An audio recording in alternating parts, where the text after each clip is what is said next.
there's an effect called solarize, and this term is a photography term. It comes from sort of back in the day when you did darkroom photography, and if you were kind of developing your black and white photos, if you halfway through the process or part way through the process, you're in the dark room and you're putting your sort of photo in the developer.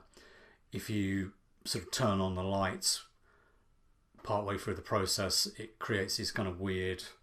Well, I mean, the best thing to do is show you what solarize actually looks like. So it creates effects a bit like this. Obviously, it would be black and white with a black and white photo, but it's not kind of dissimilar to the using the HLS color balance, but I mean, this is almost like a negative effect. If you've ever seen like a color negative, which you may or may not have, but obviously back in the day when you pre-digital, you'd get color prints done of any photos you've taken, and if you looked at the negatives, everything is kind of reversed in that sort of way, and that's sort of what this actually does here. So again, quite a trippy sort of effect.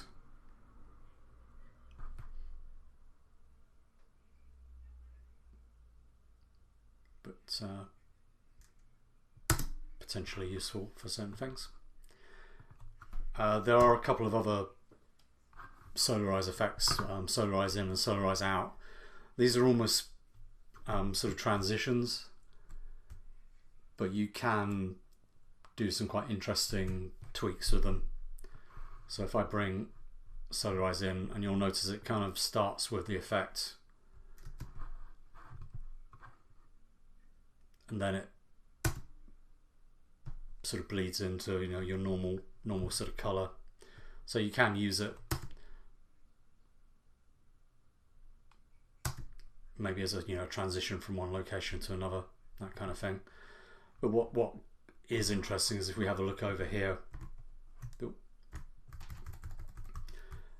and you can always do some sort of like live edits with this. So if you, let's say for example, start with your threshold really high, then if you move down a little bit, and I don't know if you can kind of see this, but if you do sort of move, so I'm trying to zoom this so you can sort of see it. That's better. Yeah, so if you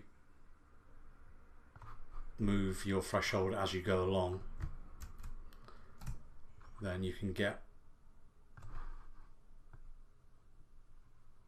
these sort of changes happening in real time. There's another one there.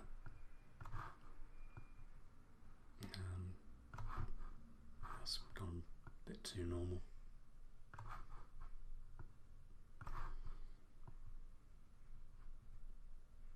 And you can also edit these little keyframe things here as well, and also kind of change the sort of like curve functions you can do on here as well. Probably want to maybe give yourself a little bit more room to sort of do that, so you can do some quite interesting little tweaks on there. These kind of effects can be a bit processor intensive, so when you do play it, it might be a bit on the glitchy side. So it's sort of jumping a little bit there, but you can sort of see the general idea with it. Always bear in mind with Premiere Pro and also things like After Effects, you've got playback resolution here. So if your computer is struggling to play back something at full resolution, then you can always drop it down to half, a quarter, or an eighth, and it will sort of make your footage look a bit pixely, but you'll get a better idea of what the effect looks like, but then you can actually, obviously when you render it, it's going to look fine. So I don't know if that'll play a bit more smoothly. Not a huge amount, but you can see it's a lot sort of rougher around the edges. But as mentioned, if you do decide to render it, then everything should be nice and smooth at the end of it.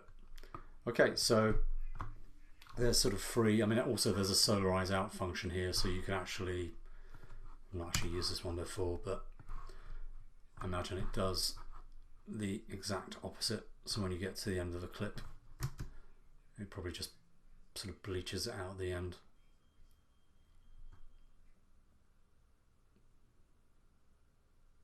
There he goes. So yeah, okay, so have a go with those. You can choose the clip. So there's a couple there.